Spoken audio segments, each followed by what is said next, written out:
Hey girl, hey! Today I am shooting this video in my closet because I just feel like it. This is my safe space. I love to just look out the window and look at the green trees and stuff like that because the window faces my backyard. I'm on the side of my house where I live, and then on the other side of my house you have where the Airbnb guest lives. But today I just wanted to talk about, is starting an Airbnb worth it? And a lot of times when people want to invest in Airbnb, they think they have to have a whole lot of money, a whole lot of cash, you know, especially in real estate, like real estate investing, you do have to come to the table with a good amount of money to start. But if you're looking to get into real estate investing, but you may not have the funds right away, starting a short-term rental business inside of your home may be the best way for you to start.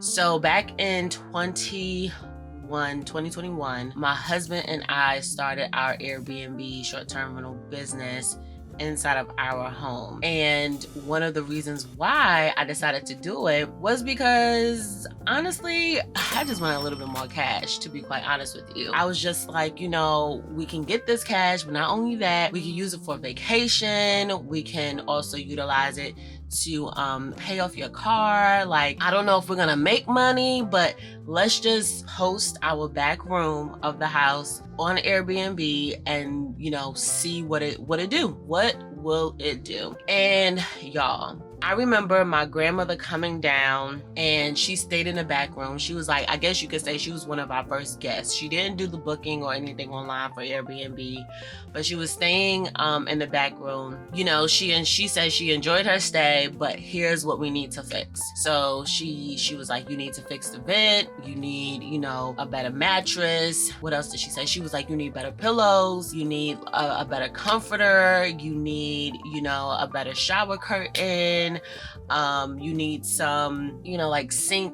holders for, like, you know, your toothbrush, your soap and stuff like that. She was just giving us the rundown, okay? Like, the woman's expectations were up to here. She thought she was staying at a hotel room, but she was not. She was staying inside of our house, but it was really good because she gave us literally everything that we needed to improve on for our Airbnb area. And she said, here's what I will do for y'all. I will gift you all $400. We can go to IKEA and I'll gift you all $400 to basically renovate, you know, your space, make it better. You know, after you make it better, make some improvements, we could take the photos and put it on Airbnb. Now, grandma at the time came in clutch, but it's not the fact that we didn't have the $400, or it's not the fact that we didn't have the money. We definitely had the money. It's just nice to have a grandparent that is willing to treat their grandchildren. Ain't nothing wrong with that. I don't know about y'all, but I grew up where my grandparents gave me money. You know, if I couldn't get money for my mama, I would get money for my grandpa or my grandma, and I was very fortunate. And as I got older, you know, even when I was in college, my grandmother used to send me $25 check every single month while I was in college, okay? So my grandmother, she is very like giving. Like, if she has it, she can, you know, she would provide it, she would give it. She's the type of person who I feel like would give her last just to see you win, just to see you elevate in life. And I guess you could say that's basically what she did, because we literally took that $400 that she gave us. We ended up going shopping at IKEA, and we were able to get a new bedspread. We were able to get a mattress cover, some new pillows. We even got like a mini desk so that when people come in, they can actually have some place to work, especially if they're, you know, on travel. And then she also gave us a chair. Not gave us a chair, but we purchased like a desk chair as well. On top of that, we got new bathroom stuff. So like new bathroom mats and shower curtains and the holders that you need on, you know, by the sink. She also said to us, she was like, you really need like a microwave and a mini fridge inside the room. And so we ended up adding that, like a mini microwave and mini fridge. Now, she didn't gift us that, but Tony and I decided to basically just purchase a mini microwave and a mini fridge. And when I say guests love that mini microwave and fridge, it's like every time somebody checks in, they literally walk inside the room and they're like, wait, you got a mini fridge? You got a mini microwave in here? Like, this is clutch. This is the best Airbnb room we've ever stayed in. Mind you, y'all, it is like the littlest things that you can add, whether the Airbnb is like inside your home, or whether you are doing rental arbitrage. Even if you have a whole property that you're renting out, having like a mini fridge or a mini microwave, or maybe even a vending machine inside of the house, like those little things make a huge difference to the person's experience. Another thing too that we decided to do later on was, at one point I had an office room inside of our house. Instead of keeping that as an office room, we turned it into our gym. So that's where, our fitness center is, and our weights and stuff is, and that's where our Peloton is. So anyone, I always tell my Airbnb guests, if you have Peloton at home, and if you have Peloton shoes, please bring them, and you'll be more than welcome to use our gym. Even if you don't, you can still use the app. And you could do a whole workout inside the gym. So I know some guests have utilized the gym, and they mentioned that was one of their best experiences, that it really made a difference because they didn't want to fall off their health and wellness journey while they were vacationing in Virginia Beach. So what I say, investing $400 into our Airbnb in the back room of our home made a big difference in our finances. Hell yeah, it sure did. Okay, let me tell you. So $400, right? My husband will probably kill me, sharing, what we've made thus far. I don't mind sharing, because don't tell him I said this, because it was my idea anyway to start this Airbnb.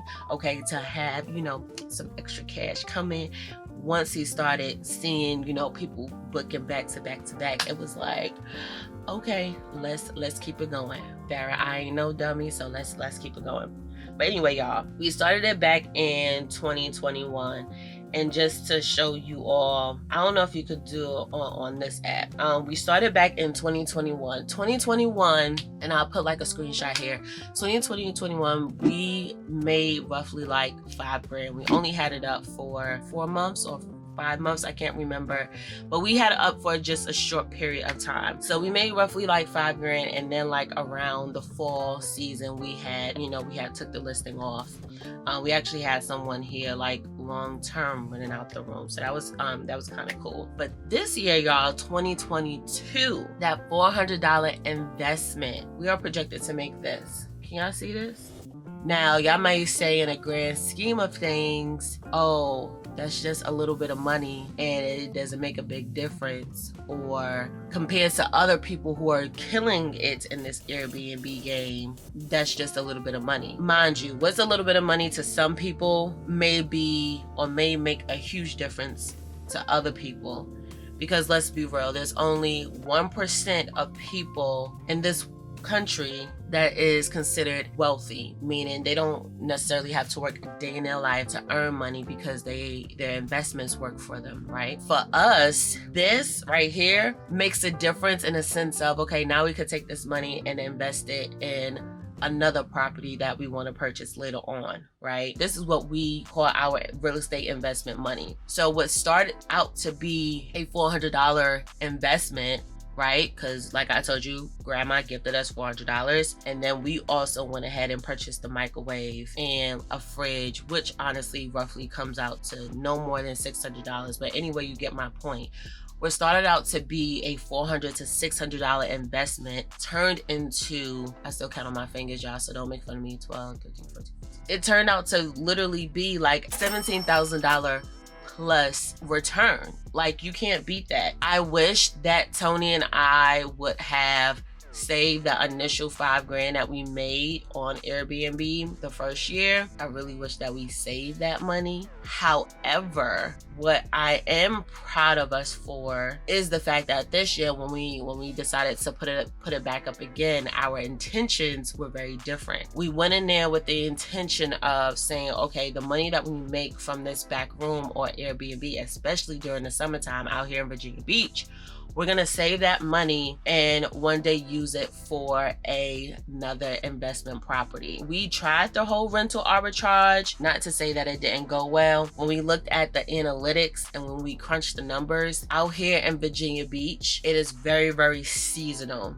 It is extremely seasonal, so you make a lot more money in the summertime. However, though, because there is a such thing as travel nursing and traveling, healthcare professionals, they are looking for places to stay. So while we're all booked up from like April to August, and that's the warm months in Virginia Beach, come the end of the year, we are realizing that people are looking for more long-term stays, such as these travel nurses and healthcare professionals that are, contracted out for just 3 months or 2 months or 5 months or maybe even 6 months at a particular job. So starting in September, we have someone moving in long-term that will be here just for the last 3 months of the year. It's still considered a short-term stay. However, in the grand scheme of things, it is a long-term stay because the stay will be for 3 months, but she booked through Airbnb. She booked through a short-term rental platform, right? I just wanted to make this video to really just encourage a lot of entrepreneurs to just think outside the box. Your journey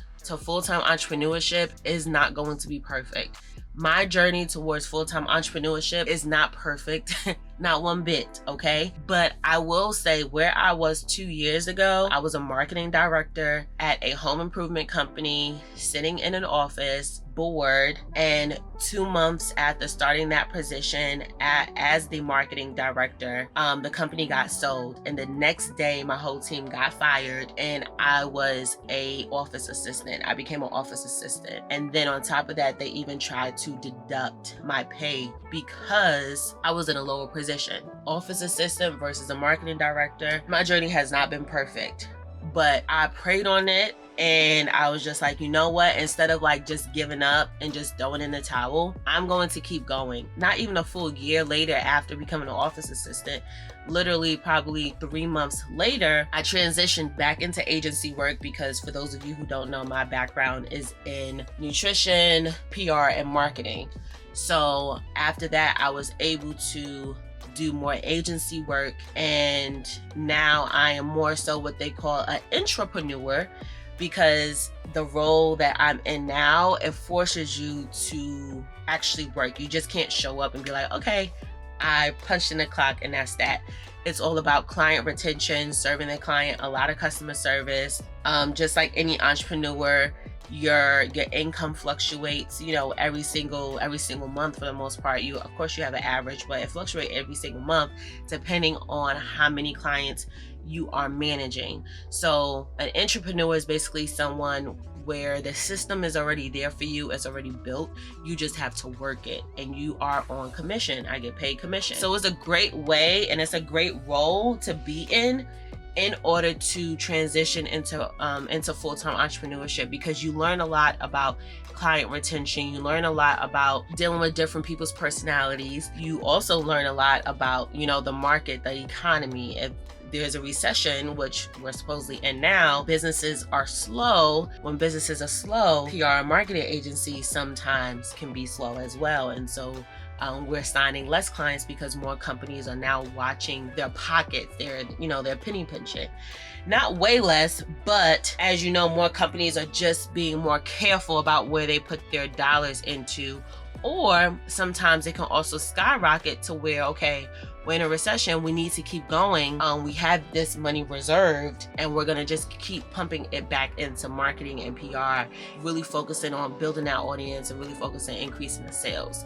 So I say all of that to say is, when you are going through this entrepreneurship journey, it's not going to be easy. But when I look back, even though some days I get in a funk, I get in a rut, and I just, really be exhausted, I'm grateful for the experience, because like I said, where I was a year, 2 years ago compared to where I'm in now, I was able to double my income. And then on top of that, I was able to finally see, how can I make more money with what I have, what I own, which is this house, and the skill set that I have? How can I double my income and how can I figure out more creative ways to make more money. So if you're anything like myself that is really focused on transitioning into full-time entrepreneurship, and whether you want to dabble into real estate, whether you want to dabble into digital marketing, or whether you want to dabble into e-commerce, I say go ahead and do it.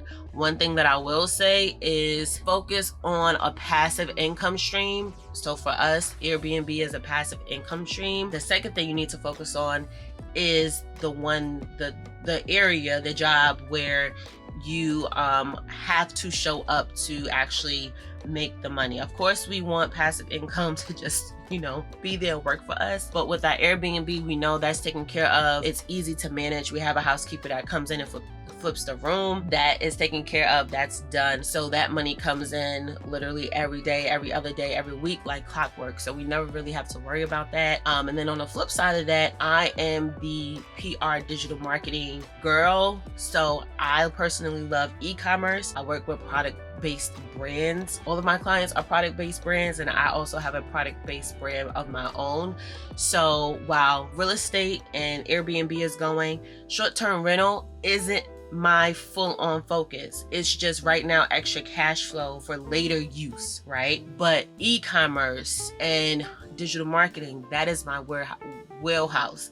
That is where I choose to focus my energy on the most right now. So focus on that one thing that'll get you from point A to point B. And then once you get to that point B, then you can really go ahead and spread your wings and diversify your income. But something has to be successful first. That's what I'm starting to realize. Before I was dibbling dabbling in so many different things and trying to figure it out. Now I'm just like, you know what? Focus on one thing, get that one thing correct, make it successful, make it big, and then utilize that income to start diversifying your real estate portfolio or business portfolio and investments. So that's the advice that I have for you all. So the question still stands: is it worth starting an Airbnb in your home if you have that extra bedroom?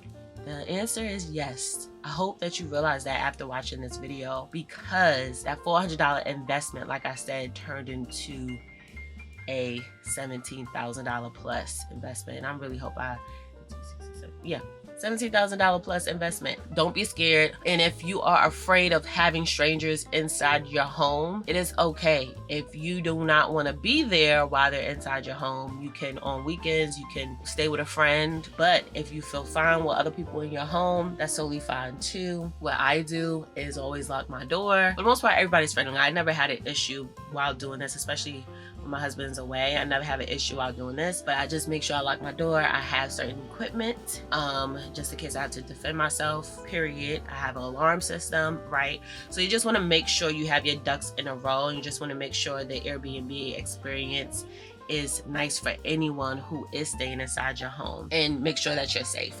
So I hope this video helps you, and I hope that you get out of your fear of starting your short-term rental business inside of your home. Even if, again, you don't want to necessarily do Airbnb and have so many people coming in and out of your house, what you can do is do travel nursing contract, and that way you have somebody in your home for 3 to 6 months, and you have that guaranteed income versus people coming inside of your home once or twice per week. It's just all about preference. I don't mind that, but I know some people like my mom, who I've helped get into this business as well, she minds that. So she goes more so like the travel nursing route of having someone just stay for a shorter period of time, but for a long period of time, like 3 to 6 months. So I hope that makes sense. I hope this video was helpful. If you have any questions about what you should get for your starter room for your Airbnb, comment below. I'll be more than happy to answer any and all your questions. And if you would like a downloadable worksheet or a checklist, also let me know in the comments. I want to hear about what you want, what you expect, and then maybe later on I'll create that for you. But for the most part, it's very simple. Just try to think about what would you like in your hotel room or Airbnb stay when visiting someone else's home. And then from there, you add a greater and grand experience. And maybe I'll do another video on like tips or tricks or things that you should add inside your Airbnb space. But other than that, y'all, I say go for it. If you got $300, $400, $600, invest the money, get all that you need to get, and make these coins, okay? Because there are coins that need to be made. All right. Love you guys. Peace.